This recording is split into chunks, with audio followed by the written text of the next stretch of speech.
बिस्मिल्लाहिर्रहमानिर्रहीम। अस्सलामुअलैकुम students. I hope कि आप सब ठीक होंगे। तो स्टूडेंट्स, हम डिस्कस कर रहे हैं प्रॉपर्टीज़ ऑफ रियल नंबर्स को, जिसमें हम कर चुके हैं additive properties, multiplicative properties and distributive properties. मज़ीद आज हम डिस्कस करेंगे properties of equality of real numbers. अच्छा जी, तो अब बात करते हैं properties of equality of real numbers की। अच्छा, इसमें सबसे पहली प्रॉपर्टी हमारे पास आ जाती है रिफ्लेक्सिव प्रॉपर्टी। तो ये रिफ्लेक्सिव प्रॉपर्टी होती क्या है? रिफ्लेक्सिव प्रॉपर्टी हमारे पास एक ऐसी प्रॉपर्टी है जिसमें कोई भी एलिमेंट खुद के ही इक्वल होगा। जैसे ए ले लेते हैं हम।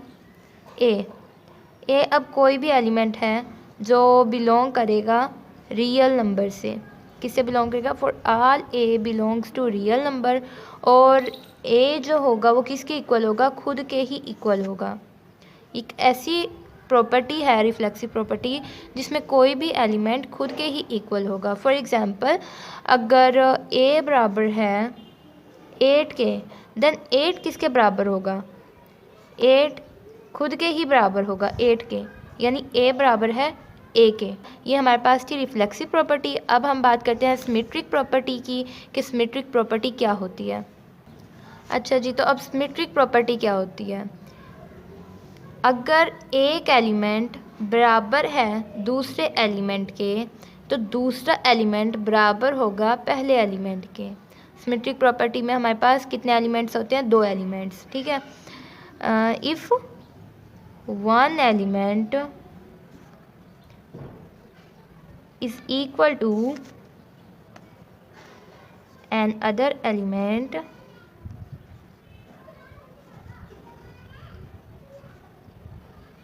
then second element किसके बराबर होगा?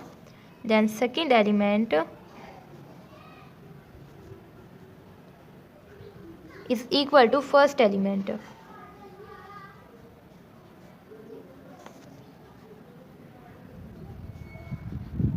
पहले एलिमेंट के इक्वल होगा। अगर एक एलिमेंट बराबर है दूसरे एलिमेंट के, देन दूसरा एलिमेंट पहले एलिमेंट के इक्वल होगा, ठीक है। तो सिमेट्रिक प्रॉपर्टी में हमारे पास 2 एलिमेंट्स आ जाते हैं, ए और बी, ठीक है, और ये बिलोंग करते हैं रियल नंबर से, और ए बराबर होता है बी के। तो इसका क्या मतलब है कि बी बराबर होगा ए के। अगर ए बी के बराबर हो सकता है सिमेट्रिक प्रॉपर्टी में, तो बी भी ए के बराबर होता है, ठीक है। अगर ए हमारे पास है 9 एंड बी हमारे पास है 9, देन ए की वैल्यू भी 9 है, बी की वैल्यू भी 9 है, सेम वैल्यूज़ हैं दोनों की। तो इट मीन्स ए बराबर है बी के, ठीक है, ए बराबर है बी के,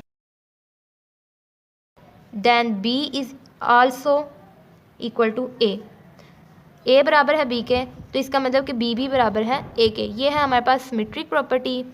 अब बात करते हैं ट्रांजिटिव प्रॉपर्टी की कि ट्रांजिटिव प्रॉपर्टी क्या होती है हमारे पास। अच्छा जी, तो अब ट्रांजिटिव प्रॉपर्टी हमारे पास क्या होती है?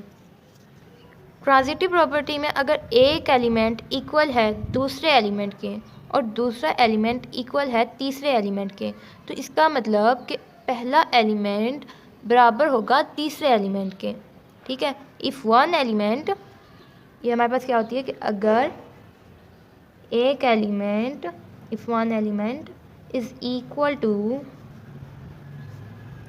Second element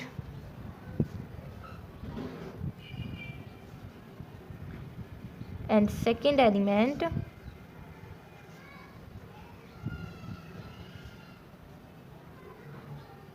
is equal to third element,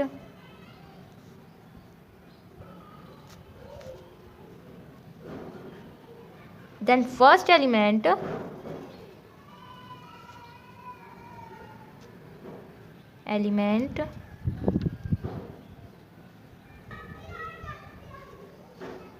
is equal to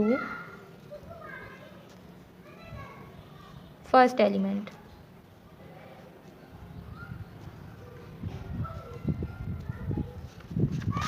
अच्छा जी, अगर एक एलिमेंट इक्वल है दूसरे एलिमेंट के और दूसरा एलिमेंट इक्वल है तीसरे एलिमेंट के, तो इट इम्प्लाइज कि पहला एलिमेंट जो है और तीसरा एलिमेंट ये दोनों इक्वल होंगे। ये देखें ना, ट्रांजिटिव प्रॉपर्टी में हमारे पास क्या होता है, ट्रांजिटिव प्रॉपर्टी में 3 एलिमेंट्स होते हैं A, B एंड C, और ये एलिमेंट्स बिलोंग करते हैं रियल नंबर से, यानी कोई भी रियल नंबर हो सकता है हमारे पास। जैसे A हमारे पास हो सकता है 2, 3, 4, मतलब कुछ भी हो सकता है, लेकिन बात समझाने की है कि ये कोई भी रियल नंबर होगा, ठीक है। ये हमारे पास क्या है, कोई भी रियल नंबर है। तो अगर ट्रांजिटिव प्रॉपर्टी में अगर A बराबर है B के एंड B बराबर है C के, देन A अगर B के बराबर है, B अगर C के बराबर है, तो इट मीन्स A को हम C के इक्वल लिख सकते हैं। ऑफ कोर्स लिख सकते हैं, क्योंकि A बराबर है B के और B किसके इक्वल है, C के, तो यहाँ पर हम C पुट कर सकते हैं, तो A बराबर हो जाएगा C के। ये हमारे पास है ट्रांजिटिव प्रॉपर्टी। इसके एक एग्जांपल को देखते हैं।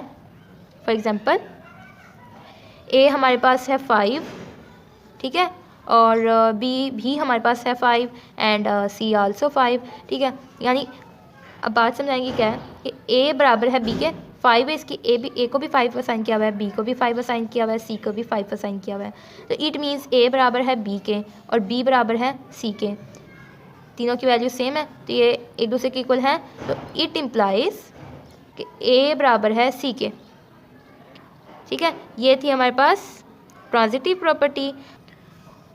अच्छा जी, तो अब बात करते हैं एडिटिव प्रॉपर्टी की, कि एडिटिव प्रॉपर्टी क्या होती है। इसमें क्या होता है कि अगर 2 एलिमेंट इक्वल हैं, A बराबर है B के, देन अगर हम इसके अंदर C को प्लस करें, A प्लस C अगर हम करें, बोथ साइड्स पर हम C को प्लस कर दें, B प्लस C, इधर भी C को प्लस किया, इधर भी C को प्लस किया, क्या इसके आंसर पे कोई फ़र्क पड़ेगा, क्योंकि A की वैल्यू भी वही होगी जो B की वैल्यू होगी।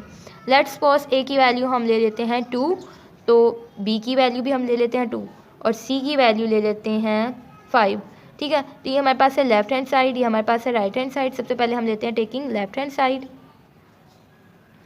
Taking left hand side A plus C, A की वैल्यू हमारे पास क्या है 2 प्लस C की वैल्यू है 5, 2 प्लस 5 इज इक्वल टू 7, ये हमारे पास थी left hand side. A plus C is equal to 7, ये हमारे पास क्या है, लेफ्ट हैंड साइड है।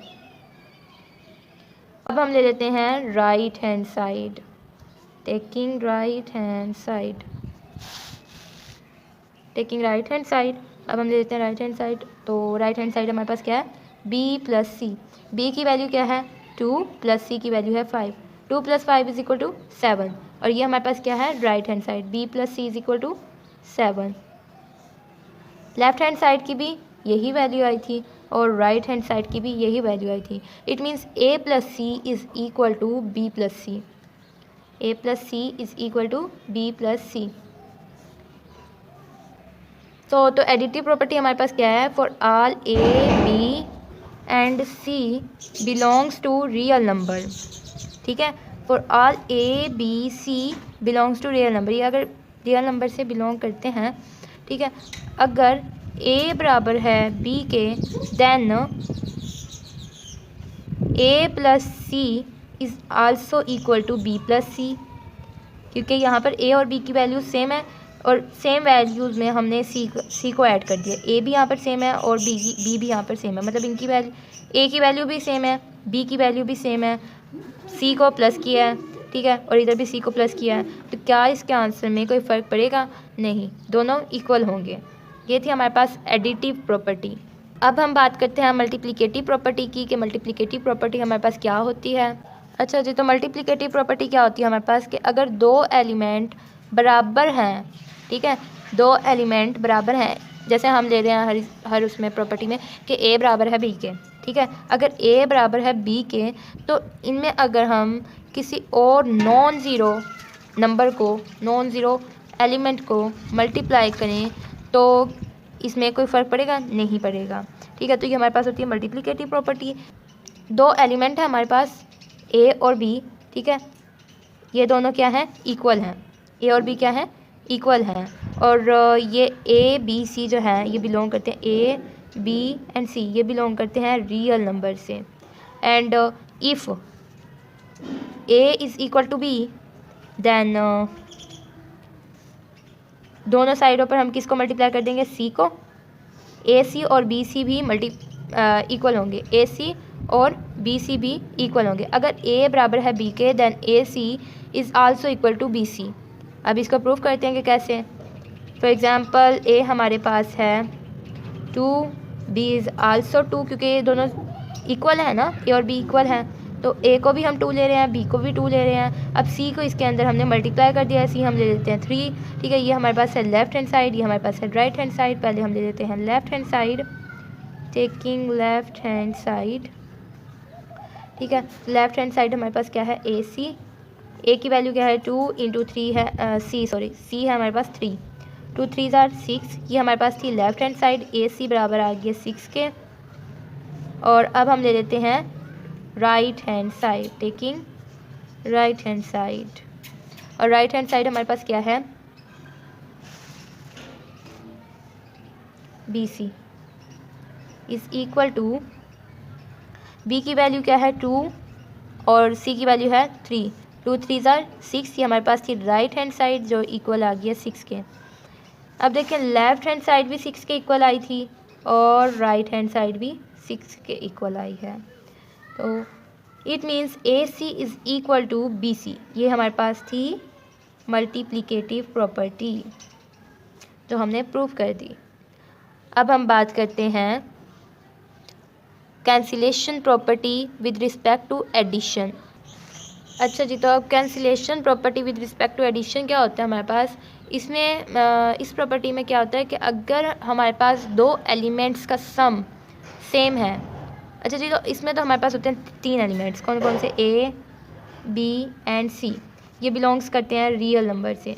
और अगर इसमें 2 एलिमेंट्स का सम सेम हो, जैसे ए प्लस सी है और बी प्लस सी का सम सेम है, और जब इसको हम मज़ीद सिंप्लीफाई करेंगे देन ये किसके बराबर होगी, a is equal to B. If a plus C is equal to B plus C then a is equal to B. कैसे देखते हैं, a plus C is equal to B plus C है। यहाँ पर c जो है left side पर c जो है प्लस में है, यहाँ पर लेफ़्ट साइड में जो है ये प्लस में है c, और जब हम इसको राइट साइड पर लेके जाएंगे तो ये c क्या हो जाएगा, माइनस हो जाएगा। a is equal to B plus C पहले से मौजूद है राइट साइड पर, तो लेफ़्ट साइड से जब हम c को राइट साइड पर लेकर गए तो ये हो गया minus C, plus minus minus ये कैंसिल हो गए, तो हमारे पास आ गया a is equal to B. ये प्रूफ हो गया कि अगर a प्लस सी बराबर है b प्लस सी के देन a बराबर होगा b के।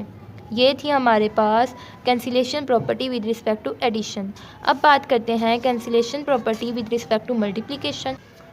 अच्छा जी, तो cancellation property with respect to multiplication हमारे पास क्या है कि अगर 2 एलिमेंट्स का प्रोडक्ट इक्वल है तो अगर इसमें नॉन ज़ीरो एलिमेंट को मल्टीप्लाई कर दें फिर भी ये सेम ही रहेगा, ठीक है। इसमें क्या होता है, 3 एलिमेंट्स हैं हमारे पास, ए बी एंड सी, ये बिलोंग करते हैं रियल नंबर से, ठीक है। और यहाँ पर and C is not equal to zero, C zero के इक्वल नहीं होता। For all A B C belongs to real number and C is not equal to zero if, अगर C is not equal to zero if A C is equal to B C. C कब zero नहीं हो सकता, जब ए सी बराबर होगा B C. ये multiply हो रहा है ना, तो मल्टीप्लाई में अगर ज़ीरो हो गया तो ये तो आंसर ही ज़ीरो बन जाएगा ना। तो देन अगर ए सी बराबर है बी सी के देन ए बराबर होगा बी के। कैसे देखते हैं, ये देखें ए सी बराबर है बी सी के, ए सी किसके बराबर है, बी सी के। सी यहाँ पर मल्टीप्लाई हो रहा है, लेफ़्ट साइड पर मल्टीप्लाई हो रहा है सी, राइट साइड पर जाएगा तो क्या हो जाएगा, डिवाइड हो जाएगा। तो यहाँ पर बी सी पहले से मौजूद था, ये सी यहाँ पर आके डिवाइड हो गया और ये कैंसिल हो गया और ये इक्वल आ गया है A is equal to B के। तो ये थी हमारे पास cancellation property with respect to multiplication, जहाँ पर सी ज़ीरो के इक्वल नहीं हो सकता। आई होप कि आपको आज का लेक्चर अच्छे से समझ आया होगा। ये था हमारा आज का टॉपिक। इंशाल्लाह नेक्स्ट लेक्चर में हम ऑर्डर प्रॉपर्टीज़ को डिस्कस करेंगे। अब मुझे इजाज़त दें, अल्लाह हाफिज़।